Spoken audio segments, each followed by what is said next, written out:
Assalamualaikum warahmatullahi wabarakatuh.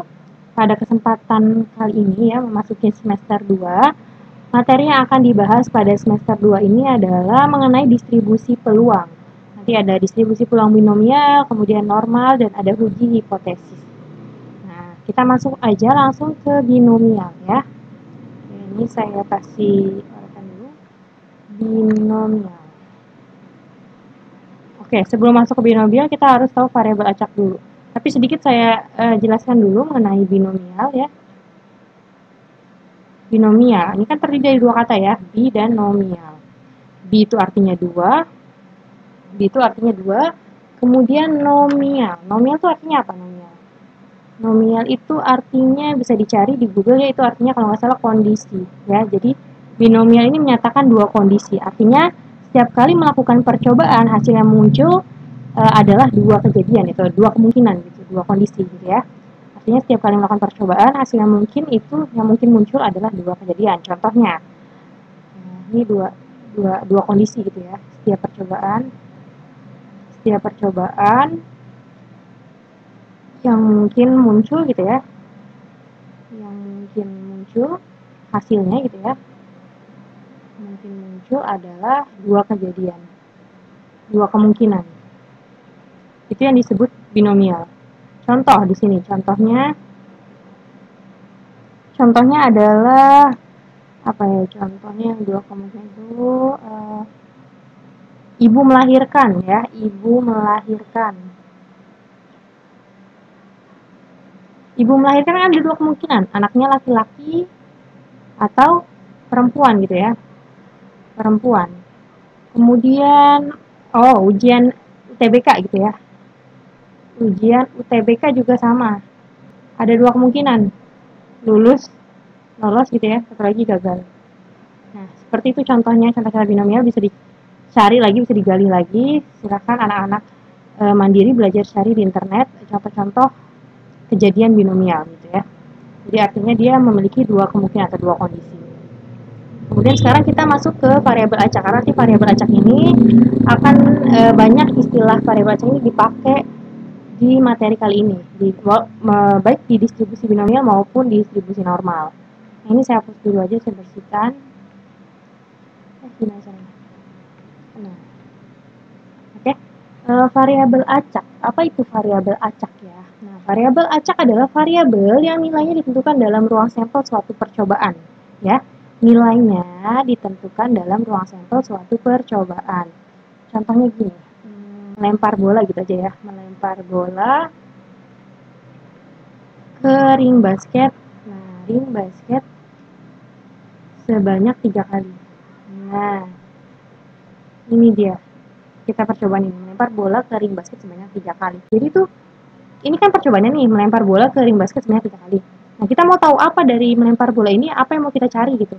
Misalkan kita mau cari masuknya gitu ya, berapa banyak masuknya dalam 3 kali pelempar itu, berapa banyak yang masuk. Nah, bisa aja X-nya itu si variabel acaknya, misalkan X ya. Misalkan variabel acaknya, var acak VA biasanya. Variabel acak gitu ya, sebenarnya VA, variabel acak X ya, misalkan X, itu saya misalkan sebagai kejadian bola masuk ya dalam pelemparan sebanyak 3 kali.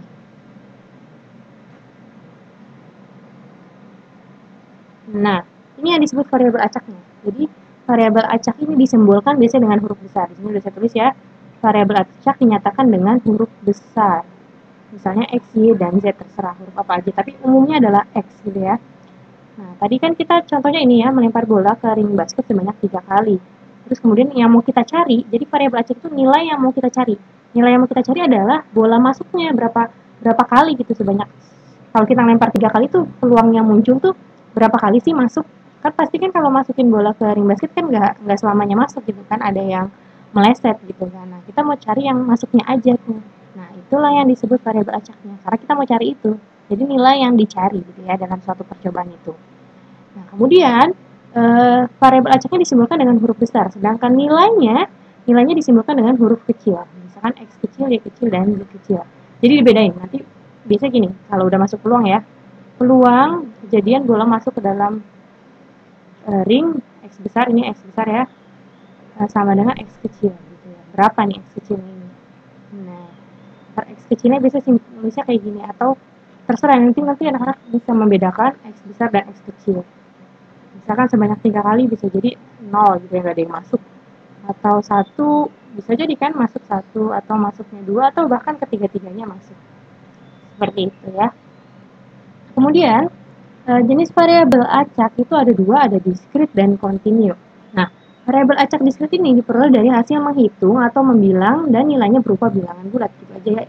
Ini aja lah gampang nih. Diskrit itu bulat, kalau kontinu itu bilangan real.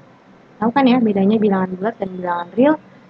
Nah, contohnya kalau diskrit itu ya apa ya?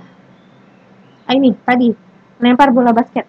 Melempar bola basket ke dalam ring itu kan diskrit ya kejadiannya. Bisa jadi 0, nggak ada yang masuk, atau yang masuk cuma 1 kali, yang masuk 2 kali, yang masuk 3 kali, kan nggak ada tuh masukin bola basket sebanyak 2,5 kali. Nggak ada kan? Melempar setengah kali itu gimana? Hitungannya nggak ada kan? Nah, itu berarti itu berarti diskrit ya. Kalau melempar bola kontinu itu biasanya satuannya interval. Kalau diskrit itu sama dengan, jadi misalkan peluang X bla bla bla bla, terus X-nya diketahui 0 sampai 1, 2 dan seterusnya. Nah, ini kalau diskrit biasanya simbolnya kayak gini. Kalau kontinu itu biasanya nanti X, misalkan 0 kurang dari sama dengan X kurang dari 5. Nah, ini kan interval, berupa interval. Nah, itu biasanya yang masuk ke kontinu, gitu ya. Jadi intinya seperti itu untuk variabel acak kontinu.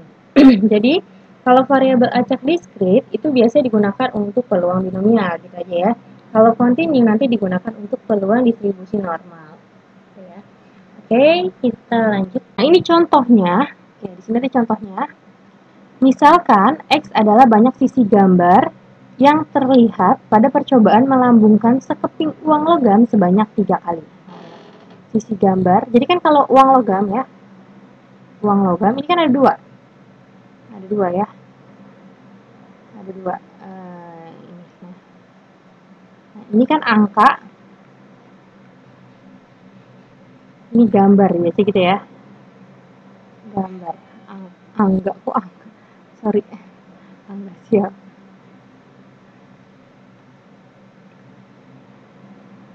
Nah, angka dan gambar ya, yang sebelahnya angka, yang sebelahnya lagi gambar, kalau uang logam. Nah, kita misalkan si X atau si variabel acak, ini X-nya ini variabel acak karena huruf besar ya, variabel acak. Banyaknya sisi, dia menyatakan banyaknya sisi gambar. Banyaknya sisi gambar. Dari percobaan apa? Dari percobaan melambungkan sekeping uang logam sebanyak 3 kali. Jadi yang mau kita cari nilainya adalah ini, banyaknya sisi gambar. Ya. Kemudian, ruang sampel percobaannya adalah pasti ini kan ya. Ruang sampel itu sama aja kayak semesta. Ya. Ruang sampel itu sama aja kayak semesta. Nah, ruang sampel juga nanti ada ruang sampel diskrit, ada ruang sampel kontinu, seperti itu. Nah, jadi untuk apa ya, istilahnya gini, kalau ruang sampel itu adalah semua kemungkinan yang terjadi pada suatu percobaan, semua kemungkinan nilai yang terjadi pada suatu percobaan. Nah, kemudian oke. Nah, di sini salah ya, salah ngetik saya. Ini seharusnya X-nya X kecil. Nah, X kecil ya, bukan X besar. Karena nilai. Nah, oke. Dibedakan. Karena ini tipe hurufnya saya pakai tipe huruf apa gitu, jadi X-nya nggak bisa dibedain, besar dan kecilnya. Ruang sampel percobaannya ini, yang pertama nilai X sama dengan 0. X sama dengan 0. Tadi X-nya itu apa variabel acaknya? Variabel acaknya adalah banyak sisi gambar. Artinya sisi gambarnya 0. Tidak ada sisi gambar yang muncul. Tidak ada sisi gambar yang muncul. Artinya ketiga-tiganya, ketiga kali pelempar itu angka semua. Ya. Jadi yang gambar itu 0. A, A, A. Jelas ya? Atau di sini nilainya sama dengan 1. Ya. Kenapa 1? Karena cuma ada 1. A, A, A. Dong, ini cuma ada 1. Kemudian yang kedua, nilai X-nya sama dengan 1. Artinya minimal ada 1, bukan minimal 1 ya. Yang gambar itu 1 dari 3 kali pelemparan, yang muncul gambarnya cuma 1. Yang muncul gambar 1 yang mana? Yang ini, yang ada G1. 1, ini ya, juga sama, ini juga sama. Ini enggak ya, karena G-nya ada 2, ini 2, ini 2, ini 3. Oh, berarti ini ya, ada ini dan ini dan ini. Itu 2, 3. Berarti ini sama dengan nilainya 3. Gitu ya. HAG, AGA, dan GAA. Kemudian X sama dengan 2, artinya muncul gambarnya 2 GG ya. G-nya ada 2. Yang ini berarti AGG, GAG, GGA. Sama ya, ada 3 juga. Nah, yang terakhir itu ketiganya gambar ya. Ini berarti GGG. Nah, kayak gitu ya. Jadi nilai itu dia pakai huruf kecil X-nya, huruf besarnya itu variabel acak. Insya Allah semoga anak-anak kita mengerti ya mana yang variabel acak, mana yang nilai. Jadi variabel acak adalah nilai yang mau kita cari dari suatu percobaannya, ya. Karena kan tadi setiap percobaan itu kan memiliki beberapa kejadian gitu ya, mungkin ya, banyak kejadian yang mungkin. Yang mau kita cari itu apa? Parameternya itu apa gitu loh yang mau dicari. Seperti itu. Oke, lanjut. Nah, sekarang kita masuk ke yang kedua yaitu distribusi peluang variabel acak di script ya, distribusi peluang variabel acak di script. Apa sih distribusi peluang? Nah, distribusi peluang itu adalah cara untuk menyajikan peluang nilai-nilai variabel acak di scriptnya. Di sini sudah saya tuliskan, distribusi peluang variabel acak di script adalah cara untuk menyajikan peluang nilai-nilai variabel acak di script. Kemudian notasinya, notasi dari peluang nilai variabel acak X itu adalah fx sama dengan px sama dengan X gitu ya. X kecil ini. Seharusnya saya ganti huruf ya, jangan pakai tipe huruf. Nanti mungkin minggu depan saya ganti fontnya ya. X-nya tuh X kecil yang ini, karena ini nilai. Ini juga kecil ya. Jadi yang besar itu variabel acaknya di sini, yang depan ya. Jadi di sini fx sama dengan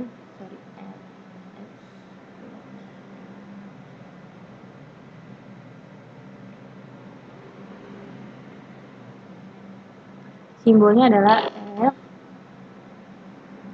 x gitu ya. Peluang X besar sama dengan X kecil ya. Peluang kejadian ini nih variabel acaknya berapa nilainya, kayak tadi loh, ini kan X sama dengan 0 ya, berarti misalkan di sini peluang X sama dengan 0 gitu ya. X besar sama dengan 0. 0 ini adalah X yang kecilnya ini, nilai X kecil tadi kan di sini ada 0. X kecil sama dengan 0, berarti ini bisa kita gantikan X sama dengan 0. Artinya peluang si keping uang logam yang kita lempar itu yang muncul gambarnya sebanyak 0 itu berapa nilai peluangnya? Oh, dia cuma ada satu dari apa nih? Berapa banyak uang sampelnya?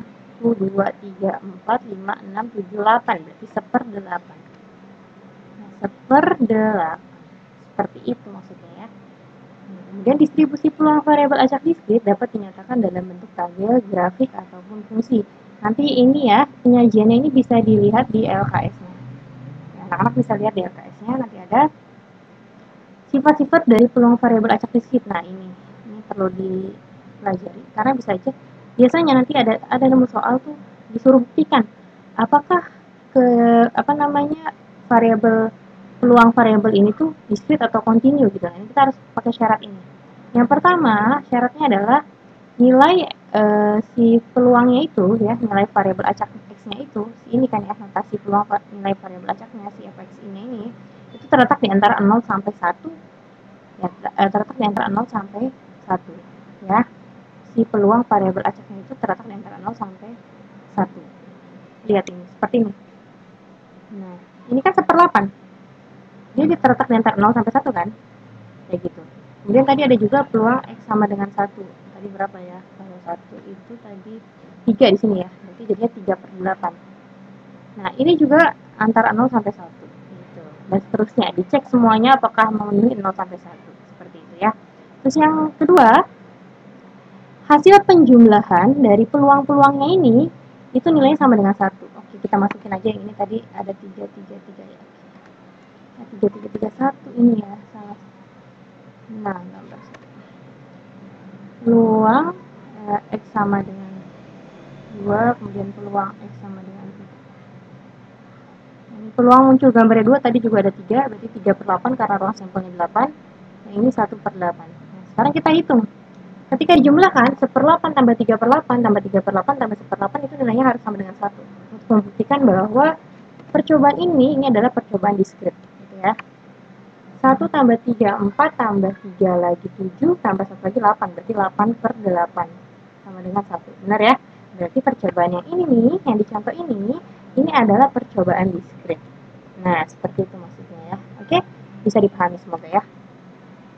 Misalkan X tadi ya, banyaknya sisi gambar variabel acaknya ini, yang sisi gambar yang terlihat pada percobaan melambungkan sekeping uang logam sebanyak 3 kali. Nah, tadi kan didapat ya nilainya variabel acak X-nya dan titik sampelnya adalah sebagai berikut. Ini nilai X-nya 0, 1, 2, 3, artinya ini tidak ada yang muncul, ini muncul 1, ini muncul 2, ini muncul 3. A, G, dan seterusnya. Ini banyaknya anggota kan tadi 1, 3, 3, 1, seperti yang tadi ya. Nah, kemudian cara menghitung peluang setiap nilai X-nya adalah F0. Tadi kan ingat, simbol dari nilai variabel acak. Notasi dari peluang nilai variabel acaknya itu adalah Fx, ingat ya. Ini harus diingat-ingat, Fx sama dengan Px sama dengan X, gitu ya. Nah, maka tadi untuk X-nya 0, maka jadinya F0 sama dengan peluang X sama dengan 0. Berapa nilainya? Itu rumusnya adalah banyaknya kejadian dibagi ruang sampel, ya. Banyaknya kejadian dibagi ruang sampel. Banyaknya anggota, sini anggota deh. Banyaknya anggota 1. Ruang sampelnya ada 8. Berarti 1/8. Dan seterusnya nih kalau di total dia jadinya ada, bentar, ini kayaknya kelebihan ya.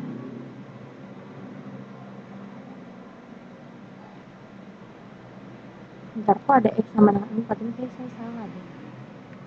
0, 1, 2, 3, ini kelebihan ya. Ini kelebihan ya.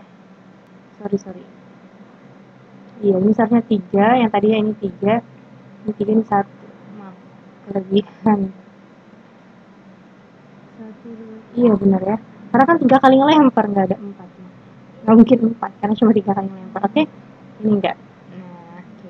Nah, ini ya. Jadi ini 1/8, 3/8, 3/8, 1/8. Ini ya. Seperti yang udah saya contohkan sebelumnya di sini. Nah, cara penyajiannya gimana? Ini dia cara penyajiannya ya. Jadi nanti cara penyajiannya seperti ini. Bisa dituliskan seperti ini. Fx ya. Fx itu nilainya, nah kalau pakai fungsi tangga biasanya nulisnya sebagian orang itu fungsi tangga. Kita lihat nilai-nilainya ada apa aja. Ada 1/8, 3/8, 3/8, 1/8. Oh, berarti cuma ada 2 komponen kan ya. Ada 1/8 dan 3/8. Kita bisa tulis di sini dari yang terkecil dulu 0, kemudian 1/8, kemudian 3/8. Nah, yang 1/8 dulu. 1/8 adalah untuk X-nya sama dengan apa? X-nya sama dengan 0 dan X-nya sama dengan 3. Berarti sini 0,3. Yang 3/8 itu untuk X-nya sama dengan 1 dan 2. 0 itu untuk X lainnya. Seperti ini. Ini biasanya yang paling sering digunakan adalah fungsi tangga. Kita bisa intip di sini. Nah, ini macam-macam distribusi peluangnya. Distribusi peluang itu artinya tadi cara menyajikan nilai-nilai pada peluang ya. Distribusi peluang adalah cara menyajikan nilai-nilai peluangnya. Peluang. Ini ya, tabel distribusi peluang variabel acak X bisa dibentuk tabel atau bisa dibentuk apa sih namanya, fungsi tangga kalau saya nyebutnya ya. Maka di sini fungsi distribusi ya. Fungsi distribusi, tapi kalau saya seringnya nyebut fungsi tangga. Jadi bisa dibentuk tabel bisa, tabel distribusi atau fungsi distribusi bisa, atau bisa juga dalam bentuk grafik. Tapi yang sering dipakai adalah ini. Ya, ini yang sering dipakai. Kalau tabel tinggal itu saja, X sama dengan X, sini Fx. Fx-nya. X-nya untuk apa? Untuk 0, 1, 2, 3. Tadi untuk 0 berapa peluangnya? 1/8. Untuk 1 peluangnya 3/8. Untuk 2, 3/8. Untuk 3, 1/8. Ini juga sama tadi udah saya jelasin ya. Tinggal lihat di sini ada berapa komponen? Oh, ada 2, 1/8 dan 3/8. 1/8 dan 3/8. Tinggal kita masukin di sini 1/8, 3/8, terus 0-nya jangan lupa dimasukin. 0 itu adalah untuk peluang yang lainnya. Untuk X yang lainnya berarti nggak ada, peluangnya 0 gitu ya. Nah, untuk grafiknya, kalau dibuat tabel atau grafik, grafik ya. Kalau grafiknya tinggal pakai diagram batang aja seperti biasa. Yang bawahnya ini X, yang samping ini adalah Fx-nya. Kurang lebih seperti itu. Nah, mungkin sampai di sini dulu aja materinya. Nanti kita belajar sedikit-sedikit aja ya. Mungkin bisa dipahami. Yang paling penting adalah di sininya nih, cara menghitungnya ya. Kita apa yang kita misalkan, si X-nya, variabel acaknya yang mana yang kita misalkan, kemudian kita menentukan ruang sampel dan nilai-nilai variabel acaknya. Ini bisa dipelajari lagi di LKS-nya. Nanti besok kita bahas ini, fungsi distributif kumulatif. Oke, sampai di sini dulu. Kurang lebihnya saya mohon maaf. Kalau misalkan bingung silahkan bertanya pada saya di WhatsApp. Sekian, semoga bisa dipahami. Wassalamualaikum warahmatullahi wabarakatuh.